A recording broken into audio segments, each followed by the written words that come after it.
আজকে সকালে জানালাটা খুলতেই দেখি বাইরে মেঘলা আকাশ, তার সাথে গুঁড়ি গুঁড়ি বৃষ্টি পড়ছে। বেশ কয়েকদিন কিন্তু প্রচুর গরম গেল। আজ থেকে নাকি আবারও নিম্নচাপ শুরু হয়েছে। যাক, বাঁচা গেল। নিম্নচাপ হলে অ্যাটলিস্ট আর কি গরমটা থেকে বাঁচা যাবে। তো hello everyone, welcome back to my channel. আশা করছি তোমরা সবাই ভালো আছো, আমিও খুব ভালো আছি। আজকে শুক্রবারের সকাল সকাল একটা ব্লগ শুরু করছি। এখন সকাল 6:30 বাজে। তো ঘুম থেকে ওঠার পরে ফ্রেশ হয়েছি, আর ফ্রেশ হয়েই দেখছি বাইরে ওয়েদারটা এরকম, বেশ সুন্দর ওয়েদার। তো আজকে আর কি বাইরের ওয়েদারটা দেখিয়ে ব্লগটা শুরু করলাম। তো চলো এখন নিচে যাই রান্নাঘরে, আর এখন রান্নাবান্না করতে হবে। সকালে জলখাবার প্রথমে বানাতে হবে। আর কালকে দেখো প্রচুর জামা কাপড় মেশিনে দেওয়া হয়েছিল, সেগুলো বৃষ্টি পড়ছিল বলে শুকায়নি, তাই এখন এই যে সিঁড়িতে মেলতে হয়েছে। যদিও আর কি অলমোস্ট শুকিয়েই থাকে মেশিনে, তাও একটু দিয়ে দিয়েছি। আজকে আর কি তুলে ভাঁজ করে রেখে দিলেই হবে। তো তারপর রান্নাঘরে আসার পরে দেখো যেটা করছিলাম, বেশ কয়েকটা ছোট ছোট আলু আমি বেছে নিয়ে এসেছি। সেগুলো এখন আর কি চাকু করে দু টুকরো করছিলাম, খোসাটাও কিন্তু ছাড়াইনি। তো আমি গোটা মুসুরি দিয়ে এই আলু দিয়ে সেদ্ধ করব সকালবেলা মুড়ি খাওয়ার জন্য। তো এটা কিন্তু বেশ ভালোই লাগে, আর খোসা ছাড়িয়েও করা যেত, তো আজকে আর কি ভাবলাম খোসা সদ্যই করি। দেখো এদিকে আলুটা কেটে আর কি ভালো করে ধুয়ে নিয়েছি, কাঁচা লঙ্কা নিয়েছি দুটো, আর এই যে মুসুরিটা ধুয়ে নিয়েছি। তো সব কিছু এখন কুকারের মধ্যে দিয়ে দেবো, আর 4টে সিটি দিলেই কিন্তু হয়ে যাবে। তো 4টে সিটি পড়ে গেলে তারপর একটু আর কি জিরে, শুকনো লঙ্কা, তেল গরম করে দিলে বেশ ভালো লাগে। আর দেখো এইদিকে এখন বৃষ্টি শুরু হয়ে গেছে, টিপ টিপ করে ভালো রকমই বৃষ্টিটা পড়ছে। আর আমি এখন এই যে দুটো বিস্কুট নিয়ে বসলাম খেতে। আর এখন প্রায় 7:30 থেকে 7:45 মতো বাজতে যায়। আকাশ কিন্তু এখনও ঘুম থেকে ওঠেনি। আমি বললাম যে 8:30 বেজে গেল, সকালের জলখাবার আমার বানানো হয়ে গেল, তুমি এখনও পড়ে পড়ে ঘুমাচ্ছ। যাই হোক, ও আর কি তাড়াতাড়ি উঠেছে, কিন্তু এখন ওই 7:30 কি 7:40 এরকমই বাজছিল। তো ওকে আর কি ঘুম থেকে তুলে এখন ওকে পাঠালাম ফ্রেশ হতে। এখন ওর মানে এখন আধ ঘন্টা বেশি লেগে যাবে, তো তারপর আর কি চা খেতে যাবে। ভাবলাম ততক্ষণে আমি উপরে কাজগুলো আর কি একটু গুছিয়ে নিই। তো এখন সবার প্রথমে আর কি বিছানাটা ভালো করে গুছিয়ে নিচ্ছিলাম, তারপর ঘরগুলো সব ঝাঁট দিয়ে নেব, আর তারপরে ওকে চাটা দিতে হবে। যাই হোক, তো দেখো এখন বিছানাটা তুলতে চলে এলাম।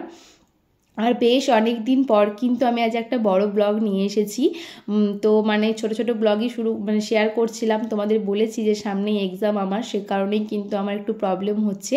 ওই জন্য আর কি মাঝে মধ্যে আমি মানে বড় ব্লগ দেওয়ার চেষ্টা করব, কিন্তু রেগুলার যেটা পেতে সেটা পাবে না। যাই হোক, তো বিছানাটা তোলার পর ভাবলাম যে বেলকনি থেকে আমি ঘরটা ঝাঁট দেওয়া শুরু করি, কিন্তু এসে দেখছি জানালাটা খোলা ছিল, আর গোটা বেলকনি জুড়ে কিন্তু একদম বৃষ্টির জল ঢুকেছে, দেখতে পাই ঝাঁটের জল। তো এটা এখন মুছতে হবে, ঝাঁট দেওয়া তো যাবে না। তো এই কাজটা কিন্তু পরে আকাশ করে দিয়েছিল, মানে এখানটা মুছে দিয়েছিল। তো আমি আর কি বেলকনিটাকে বাদ দিয়ে আমি এখন রুমটা থেকে শুরু করলাম আর কি ঝাঁট দিতে। আর এখনও পর্যন্ত আকাশে ব্রাশ ট্রাশ করা হয়নি, সে কারণে ভাবলাম যে ঝাঁটটা দিয়ে নিই, তারপরে ওকে গিয়ে আর কি চা দেবো। আর আজকে শুক্রবার, বাবাও ডিউটি যায়নি। বাবা ডিউটি গেলে অন্যদিন এরকম টাইমে খাবার খায়, তো বাবা একটু পরে খাবে। মানে সকালবেলাতেই খেয়ে নেয়, যেহেতু রোজই সকালবেলা খাওয়া অভ্যাস, কিন্তু হয়তো আধ ঘন্টা পরে খায়, এরকম আর কি হয়। যাই হোক, তো আমি এই রুমটা শুধুমাত্র ঝাঁট দেওয়া শেয়ার করেছিলাম তোমাদের সাথে। তারপর কিন্তু বারান্দা থেকে আমাদের রুম মানে সমস্তটা ঝাঁটটার দেওয়া হয়ে গেছে, সব কিছু শেয়ার করিনি। দেখো এখন নিচে চলে এসেছি। নিচে আসার পর মুসুরি সেদ্ধটা খুললাম, তারপর এখানে আর কি তেল লঙ্কা জিরে গরম দেবো, আর তারপর বাবাকে খেতে দিয়েছিলাম। আর এই দিকে দেখো এখন আকাশে চাটা গরম করতে বসালাম। চা তো বানানোই ছিল সকালবেলা, তো ওকে জাস্ট গরম করে আর কি দিয়ে দিলাম, কারণ সকালবেলাতে বাবার জন্য চা করা হয়েছিল। তো চলো এভাবে আর কি ব্লগটা শুরু হলো। ও চা খেয়ে আর কি বেরিয়ে যাবে, ও চিকেন আনতে যাবে।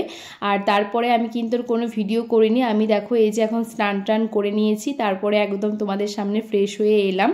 তো চলো এখন নিচে রান্নাঘরে যাই। এখন প্রায় 11:30 10:30 থেকে 11:45 মতো বাজতে যায়।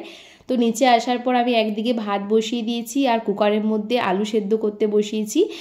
আর এইদিকে দেখো পেঁয়াজ কেটে নিয়েছি, এখানে আদা রসুন ছুলে নিয়েছি। এগুলো কিন্তু আমি স্নান করতে যাবার আগেই করেছিলাম বলে এতটা লেট হয়েছে। তো আকাশ চিকেন আনতে গিয়েছে, আজকে চিকেন রান্না করব, সেজন্য আর কি মশলাগুলো আগে থেকেই করে রেখেছিলাম। আর এই যে আমাদের বাড়ির শাক আকাশ আর কি এনে দিয়েছে, চলো আমি শাকটা আর কি কেটে নিই। তো শাকটা কাটতে কাটতেই কিন্তু আকাশ চলে এসেছিল। আর এইদিকে আমার আলুটাও সেদ্ধ হয়ে গেছিলো পোস্ত করার জন্য, আলুটা কুকারে সেদ্ধ করে নিয়েছিলাম আগে থেকে। আর এখন আমি শাকটা আর কি সেদ্ধ করতে বসিয়ে দেব। আর আকাশ চিকেনটা আনার পর ও এখন চিকেনটা নিয়ে গেছে ধোয়ার জন্য, ও ধুয়ে পরিষ্কার করে দেবে আমাকে। তো এখন এই যে শাকটা দিয়ে দিলাম, একটু লবণ দিয়ে দিলাম, আর সামান্য একটু জল দিলাম। বেশি জল দিলে আবার শাক থেকেই তো জল বেরিয়ে যায়। আর এইদিকে দেখো পোস্ত, কাঁচা লঙ্কা সমস্ত কিছু রেডি করে নিয়েছি, এগুলো এখন বেটে নেব। তো এখন 12টা বাজে, আমার শাক ভাজা হয়ে গেছে, এদিকে আলু পোস্ত বানানো হয়ে গেছে, আর ভাতটা দেখো উবুড়ো দিয়ে দিয়েছি। তো আমি কিন্তু আজকে আমি বলিনি, আকাশে নিজে থেকেই ইচ্ছা হয়েছে, ও আমাকে বলছে চিকেনটা আমি রান্না করব। আমি বললাম তোমার ইচ্ছা হচ্ছে তখন করো। যাই হোক দেখো এখন আর কি চিকেনটা রান্না করবে। তো সমস্ত কিছু কেটে কুটেই রেখেছিলাম, মশলাটা আর কি আমি বেটে নিয়ে এলাম, আর চিকেন তো ধুয়েই নিয়ে এসেছে। তো এখন আর কি রান্না করতে বসিয়েছে, ও এখন আলুটা আর কি ভাজছিল চিকেনে আলু দেওয়ার জন্য। মাঝে মধ্যে অন্য কেউ রান্না করলে কিন্তু বেশ ভালোই লাগে আর কি, টেস্টটা চেঞ্জ হয়, তাই না? তো আর কি চিকেনটা রান্না করছিল। আর আমাদের তো দেখেছিলে যে ওই যে গুরুদেখ নেওয়া, তারপর 1 সপ্তাহ নিরামিষ খাওয়া, সোমবার, এইসব অনেক কিছু করতে গিয়ে কিন্তু প্রায় অনেক দিন পরই বাড়িতে চিকেন রান্না হচ্ছে। আর তারপরে আকাশ করছে, বেশ ভালোই লাগছিল। তো এখন চিকেনটা কষাচ্ছিল, আর কষানো প্রায় এখন হয়ে গেছে, মানে আমি এখন দেখো 2 পিস নিয়েছি। আর এই অবস্থায় চিকেনটা খেতে যা টেস্ট হয়েছিল, আর জল না দিলেও হতো, কিন্তু যেহেতু ভাতের সাথে খাওয়া হবে বলে একটু জল দিয়ে আর কি ফুটিয়ে নিয়েছিল। দেখো এই যে চিকেন রান্না পুরোপুরি কমপ্লিট, একেবারে হালকা পাতলা করে খুব সুন্দরভাবে রান্নাটা করেছিল, সত্যিই ভালো হয়েছিল খেতে। আর ও রান্নাটা করার পরে এখন স্নান করতে চলে গিয়েছে। তো যখন স্নান করতে গেল তখন আমি আর কি গ্যাস ট্যাস মুছে নিচ্ছি, রান্নাবান্না থেকে ছুটি পেয়েছিলাম কিছুটা, তো এখন তো এই কাজগুলো আমাকে করতে হবে।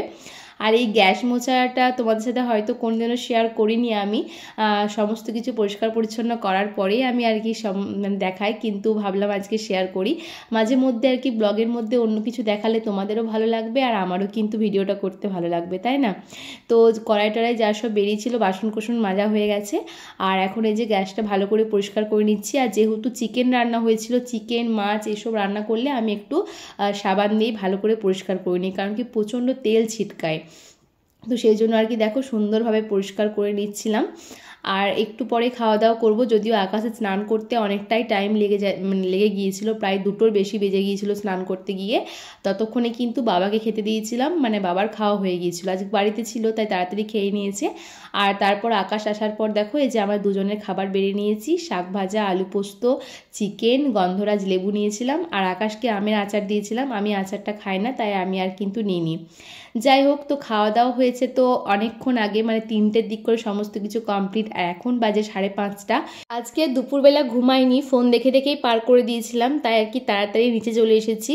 আর দেখলাম যে সন্ধে হতে এখন অনেকটাই দেরি, এখন তো প্রায় 6:30টার পরে সন্ধে হয়। তো সে কারণে ভাবলাম যে, আমি ভাবিনি, ভাবনা চিন্তাটা আমার বরের, ও বলছে চাটা খেয়ে দিলেই হতো না। তারপর ঠিক আছে, অন্যদিন সন্ধে দেওয়ার পরে চা করি, তো আজকে সন্ধে দেওয়ার পরে জেঠুদের বাড়িতে যাব, তো সে কারণে ভাবলাম চাটা আগেই করে দিই, মানে খাইয়ে দেওয়া হোক। আর সন্ধে হতে সত্যি এখন অনেক লেট আছে। তাই এই যে দেখো চা বানিয়ে নিয়েছি 3 জনের জন্য। আর চা খাওয়ার পরেই কিন্তু মানে আমি আটা মাখছিলাম, আর রাত্রেবেলা রুটি তো করতে হবে, আটাটা আমি একটু তাড়াতাড়ি মেখে রাখি, এতে রুটিটা খুব ভালো হয়। আর আজকে শুধুমাত্র রুটি বানালেই হবে, কারণ কি চিকেন তো আছে। আর আটা মাখার পর কিন্তু রেডি হয়ে গিয়েছিলাম আকাশে জেঠুর বাড়িতে। তো ওখানে গিয়ে কিন্তু আজকাল কোনো ভিডিও করিনি, বড় মার শরীরটা একটু খারাপ, আর অসুস্থ মানুষের সামনে ওখানে গিয়ে ভিডিও কিছু করিনি। যাই হোক, তো আর এসে পরে কিন্তু কোনো ভিডিও বানানো হয়নি। আজকে তার পরদিন সকালবেলা, কালকের ভিডিওটা শেষ করা হয়নি, কালকে আটা মাখার সময় লাস্ট ভিডিও করেছিলাম আমি, এখন এডিট করতে গিয়ে দেখছি। আর কালকে জেঠুদের বাড়ি থেকে আসার পরও কোনো ভিডিও করিনি, কারণ কি অনেকটাই লেট হয়ে গেছিলো বাড়ি ফিরতে, প্রায় 9টারও বেশি। এসে পর রুটি বানিয়েছিলাম, তারপর খাওয়া দাওয়া, বুঝতেই পারছো, তো আর ভিডিওটা শেষ করা হয়নি। তো এখন এলাম ভিডিওটা শেষ করতে। চলো আজকের ব্লগটা এই পর্যন্তই, দেখা হবে আবার নেক্সট ব্লগে। জানি না আবারও বড় ব্লগ কখন নিয়ে আসবো, কারণ কি তোমাদেরকে তো বলেছি ভিডিও মানে শুরুতেই বলেছি যে, আগের ব্লগেও একটা মিনি ব্লগে বলেছি যে আমার যেহেতু এক্সাম সামনেই, তাই বড় ব্লগটা একটু করতে প্রবলেম হচ্ছে। তাও আমি কোনো বিশেষ দিনে আমি একটা করে মানে বড় ব্লগ দেওয়ার চেষ্টা করব। তো চলো আজকে ভিডিওটা এই পর্যন্তই, দেখা হবে আবার নেক্সট ব্লগে। টাটা।